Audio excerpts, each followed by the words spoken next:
상습 마약 투약 혐의를 받고 있는 남양유업 창업주의 외손녀, 유명한 SNS 셀럽 황하나 씨가 경찰에 긴급 체포됐습니다. 이 상황 보시고 이슈 따라잡기로 돌아오겠습니다. 환자복 바지 차림에 검정색 모자와 마스크로 얼굴을 가린 황하나 씨가 경찰에 둘러싸여 병원을 빠져나옵니다. 그동안 두 차례 출석 요구에 불응하며 경찰에 연락을 피해왔던 황 씨. 지난달 중순 체포영장까지 반려되면서 수사 동력을 잃는 듯 했지만 경찰이 보강 수사로 체포영장을 받아내는 데 성공하면서 오늘 오후 경기도의 한 대학병원에서 체포한 겁니다. 황 씨는 2015년부터 마약 관련 혐의를 받아왔지만 3년여 만에야 처음으로 경찰 조사를 받게 됐습니다. 아버지랑 친했던 경찰청장이 누굴 말하는 겁니까? 황 씨가 받고 있는 혐의는 마약 수수와 투약 두 가지입니다. 2015년 종로경찰서에서 수사하다 불기소 처분됐던 마약 공급도 수사 대상이지만 아직 혐의가 추가되진 않았습니다. 경찰은 황 씨가 지난해 초까지도 마약을 투약했던 지인들의 증언을 확보해 집중 추궁하고 있는 것으로 전해졌습니다. 핵심 증거가 될 마약 검사는 아직 진행하지 않고 있는 것으로 알려졌습니다. 경찰 관계자는 황 씨에게 모발과 소변 등을 이미 제출해달라 요청했지만 황 씨가 거부하고 있다고 말했습니다. 검찰이 황 씨 신체에 대한 압수수색 영장을 두 차례 모두 반려하면서 현재 강제 마약 검사는 불가능한 상태입니다. 경찰은 일단 황 씨가 경찰 출석에 계속 불응하고 병원에 입원해 소재 파악이 쉽지 않았던 만큼 구속의 필요성은 충분하다고 보고 있습니다. 경찰은 이르면 내일 중으로 황하나 씨에 대한 구속영장을 신청할 방침입니다.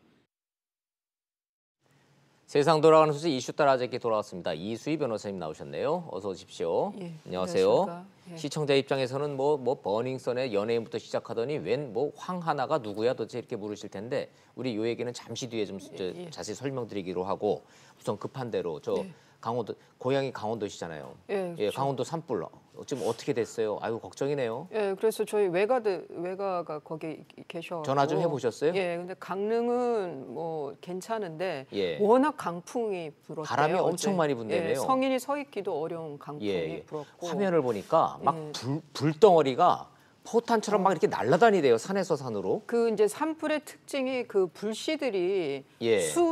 수킬로를 가기도 한데요. 그게 그렇죠. 날아가서 바람 타고 날아가서. 예, 바람 타고 날아가서 어디에 또 그러면 또 거기가 새롭게 또 불이 나고 그래서 산불이 워낙 잡기가 어려운데 특히나 건조주의보가 계속 됐었잖아요. 맞아요. 예. 그런 내일 뭐 아주 소량의 비 예보가 있다고 하는데 뭐 불씨를 완전히 잡을 만한 양은 아닌 것 같아요, 예보가. 그래서 저는 제발 그 예보가 좀 틀렸으면 좋겠다. 틀려서 좀 비 좀 왔으면 좋겠고. 많이 왔으면 좋겠고. 진짜 기우제라도 지누고 싶은 그런 심정입니다. 바람이라도 좀 잦아들었으면 좋겠는데. 예, 그 여의도 면적 정도 살림이 탔고 아이고. 125채가 넘는 건물이 소실됐다고 하고 예. 그리고 지금이 또 이제 그 두 군데로 이렇게 퍼졌더라고요. 불이 고성 쪽하고 속초 쪽하고. 그렇군요. 예, 또 이 아래 옥계라고 하는데도 또 뭐 불이 있다고 하고 또 근데 강원도만 그런 것도 아니고 지금 뭐 부산 쪽에도 얘기 나오고 그렇고. 충청도 쪽에서 얘기가 나오는데 예.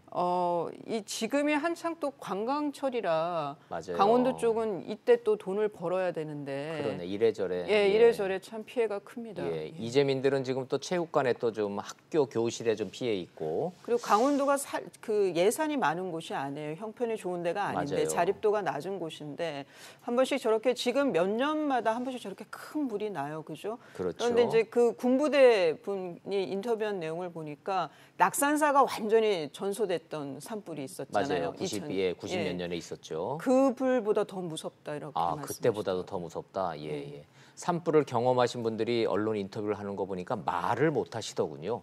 이 공포심에 이 그 상황 그냥 무섭다 소리들만 하시지 불이 어떻게 나서 어떻게 왔고 어떻게 빛이 나고 이 설명을 못 하시더라고요. 얼마나 공포스러우신지. 제가 작은 이런 건물 하나 화재 현장을 한번 본 적이 있는데 정말 무섭더라고요. 무섭습니다. 이거는 뭐 그게 비할 바가 아니죠. 빨리 좀 그러니까 아주 주된 그 불 난 것이 좀 진화가 지금 뭐 산림청에서 완료됐다고 하는데 산불이라는 게 말씀드린 대로 불씨가 어디로 또 될지 몰라서 살아나고 밤 되기 전에 어두워지기 전에 확실하게 잡아야 됩니다.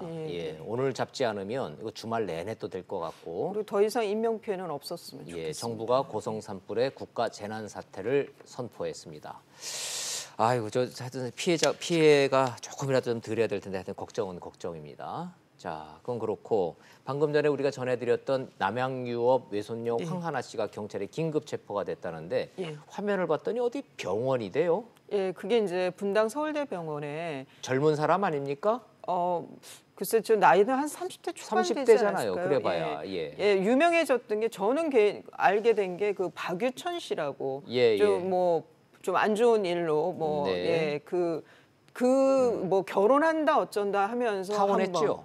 파혼이 됐죠 결과적으로. 근데 그 박유천 씨라고 유명 가수하고 그 결혼설이 나면서 좀 그 많은 분들이 알게 됐어요. 이전에는 블로거라 그래가지고 이렇게 그러니까 좀 굉장히 럭셔리한 삶을 보여주는 그런 블로그를 운영하면서 유명했던 사람입니다. 근데 지금 그럼 왜 문제냐? 황하나는 뭐가 문제인 거예요? 그러니까 이제 우선은 남양유업의 창업주의 외손녀. 그러나 남양유업하고는 아무 상관없는 거예요. 경영하고는 상관없고 뭐 주식도 한 주도 안 갖고 있다고 이제 공식 발표를 했죠. 남양유업에서.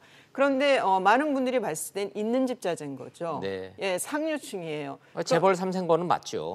그런데 저 황하나 씨가 마약 관련해 가지고 계속 수사가 한 번씩 있었는데 한두 번도 아니죠. 그러니까 2011년에는 대마흡입. 근데 그게 기소유예가 났어요. 그건 또 기소유예. 근데 2015년에 그 필로폰, 딴 것도 그러니까 히로뽕이라고 하는 필로폰을 판 혐의가 있었는데 공급책으로 지목이 됐는데 그것도 또 그거는 무혐의가 또 났어요. 뭐 이런 것 때문에 그 뒷 배경이 있는 거 아니냐. 그런데 황하나 씨가 특히나 뭐 이런 지금 녹음 파일이 하나 나왔는데 우리 아버지 베프 그러니까 제일 친한 사람이 뭐 경찰청장이다 뭐 이런 얘기가 한 녹음도 있고 그게 밝혀진 건 아니지만 뭐 그래서 그 상류층 자제이기 때문에 마약 관련한 혐의가 있었지만 풀려났던 거 아니냐라는 의혹 하나. 그게 이제 그러면서 수사가 되면서 블로그를 다 닫고 인스타그램인가요? 그걸 닫고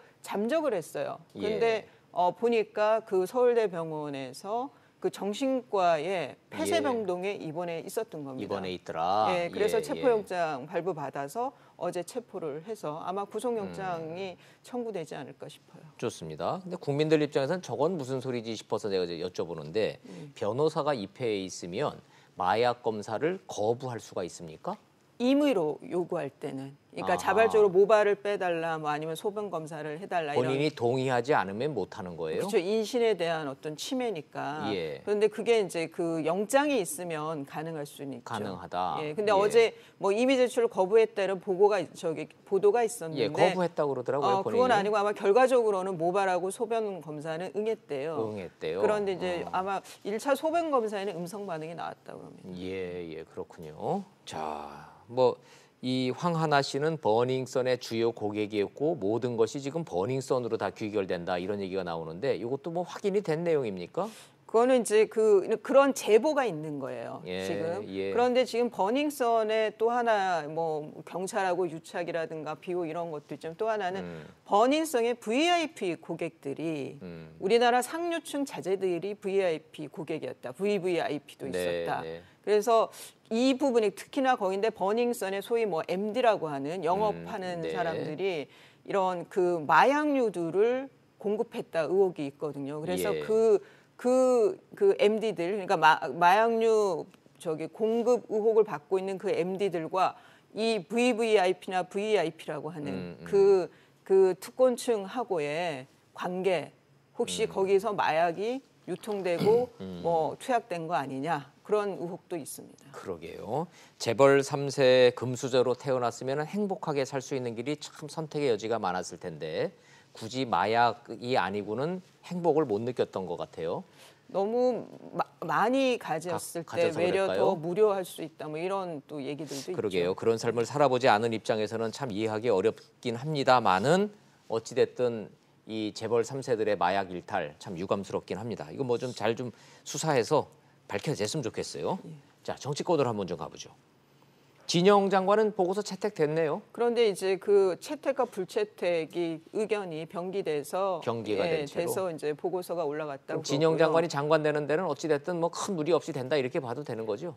뭐 부적격이라고 한국당 쪽에서 한 거는 좀 뭐 일종의 그 요식이라고 그럴까요? 예, 요식인 거고. 예. 예. 임명은 강행될 것 같습니다. 예, 진영 장관 되는 거는 어찌 됐든 뭐 반대하면서 되면 시키면 할 수 없다라는 것 같고. 예. 자유한국당이 그런데 박영선, 김현철 두 장관 후보자에 대해서는 여전히 강경한 입장이에요? 그러니까 김현철 후보자에 대해서는 우선은 그 김현철 후보자가 갖고 있는 그 이념성이라든가 아니면 앞으로의 통일부 장관으로서 펼칠 정책에 대해서 한국당은 도저히 용납이 안 된다, 받아들일 수 없다는 취지인 것 같고요. 네. 박영선 후보자에 대해서는 이제 청문회 태도도 있고, 근데 이후에 지금 어제 또 이제 의혹 제기를 했죠, 한국당 네네. 그거 좀 의원들이. 여쭤봐야 되겠습니다. 한국당에서 아예 기자회견까지 했더군요. 예, 이게 이제 뭐 내부 제보가 있었다 이렇게 하면서 내부 제보라 하면 삼성전자로의 내부 제보라는 뜻인가요? 삼성전자인 것 같아요. 그 로펌은 아닌 것 같고. 자, 좋습니다. 그럼 내용이 뭡니까?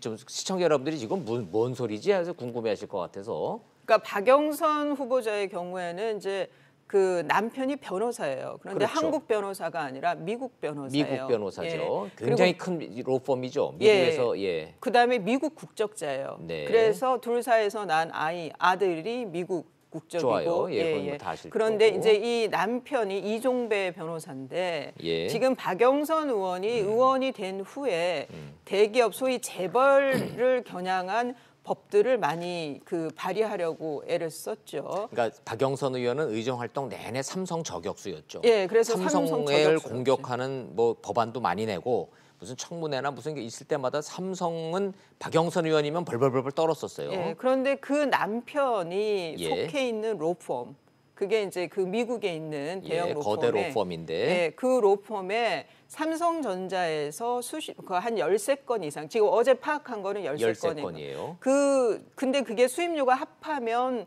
한 수백억 된다는 네. 거예요. 그런 사건을 맡겼다. 아하, 자, 삼성을 공격하는 박영선 의원은 삼성 저격수인데 남편이 변호사로 있는 그 로펌은 삼성전자 사건을 수임했다. 예, 그런데 뭐가 문제예요? 이제 그 제보에 의하면 예. 내부 제보자의 제보에 의하면 삼성 미전실에 있는 미래전략실에 있는 이모 씨가 이모 씨와 이 박영선 후보자의 남편하고 네. 그 남편하고 서로 연결이 돼서 박영선 의원이 너무 삼성을 저격을 하니 좀 소위 말해 마사지라고 표현하잖아요. 네. 예, 좀 더 부드럽게 당근을 주자라고 해서 저 박영선 후보자 남편이 있는 대형 펌에다가 그 미국 내 소송을 맡겼다. 아하. 그게 이제 어제 제보 내용이었어요. 자, 그럼 한국당의 주장인즉슨 한마디로 정리를 하면 박영선 의원한테 덜 물어뜯기려면 이 사건을 그 남편이 속한 로펌에 맡겨야 된다고 최고 경영진들을 설득해서 사건을 글로 맡겼다. 예. 이 주장이네요. 예, 이 주장에 대해서 이제 박영선 후보 측은 네. 뭐라 남편이 그래요? 그 사건들을 수임한 적이 그러니까 소송에 관여한 적이 없다. 남편하고는 아무 상관없는 거다. 그다음에 삼성전자에서는 이미 이전에도 뭐 특허 소송들을 그 펌에다가 맡겼었다. 그렇게 취지인데 여기에 관건은요. 네. 그 변호사들이 어느 대형 펌에 그 소속되어 있는 그런 변호사들 경우에 중요한 거는 이 수임을 해왔을 때, 네. 그러니까 이수희 변호사는 나를 보고 사건이 왔다. 예. 그럼 저한테 수임료의 얼마를 줘야 되는 거예요. 어허. 그래서 그 한국당, 그러니까 박영선 후보 측에서 내놔야 되는 자료는 저 소송들이 있을 때 내 남편의 그 돈 받은 게, 그러니까 예, 그 로펌에서 그 연봉 받은 게 아니면 뭐라 그러나요? 그 더 받는 거 그런 것이 없었다. 예. 한마디로 그 수입을 보여줘야 돼요. 그래야지 그 삼성전자의 사건을 준 거하고 맡긴 거하고 내 남편하고는 전혀 상관이 없다는 게 말끔하게 드러날 그러는 수 거죠. 있죠. 예. 이게 법조계에서 기자들하고 변호사들만 쓰는 은어가 있는데 그 시청자 여러분들이 아실까 모르겠지만 찍새 딱새라 그러잖아요. 그렇죠. 변호사는 막 그냥 서류 쓰고 뭐 변론하고 하는 이른바 딱새보다 사건을 물고 오는 찍새가 더 세죠.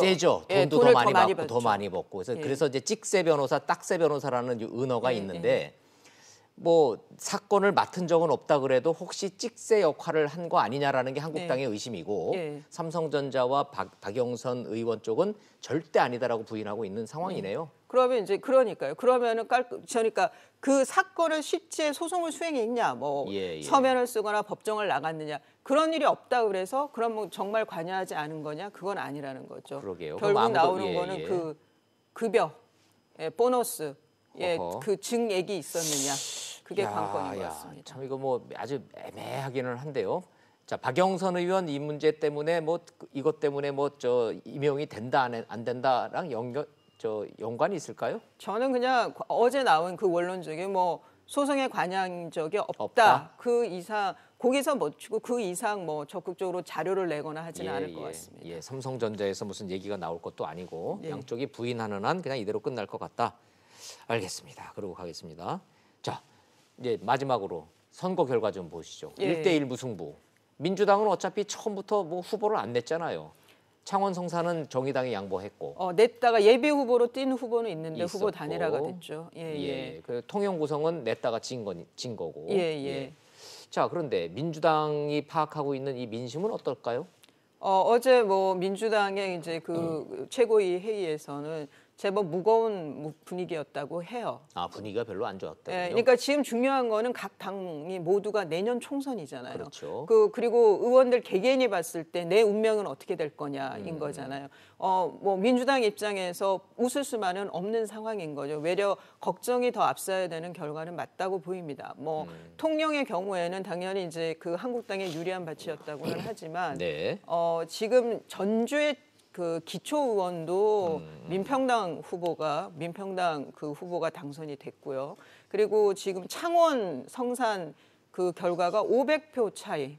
그게 아마 바른미래당이라든가 대한애국당이라든가 그런 후보와 그 한국당 후보 사이에 뭔가 단일화든 뭐가 있었다라고 하면은 저기 한국당 후보가 당선이 될 수 있는 저 득표였거든요. 네. 그런 면에서 민주당은 상당히 창원에 특히 창원에서 그런 일이 벌어졌다는 거는 저는 좀 위기 의식으로 위기 의식을 가질 것 민주당이 같습니다. 위기 의식을 많이 느끼는 것 같기는 해요. 참고로 지금 막 발표됐던 뭐 한국갤럽 대통령 지지도 여론조사 보니까 41%까지 떨어졌네요. 저는 김의겸 청와대 대변인이 일조한 바가 굉장히 크다고 봅니다. 보시는군요. 예. 대통령 지지율 국정 운영 지지도 41%면 대통령 선거 결과 수준 정도죠. 그렇죠. 득표율 거기서 수준이죠. 예.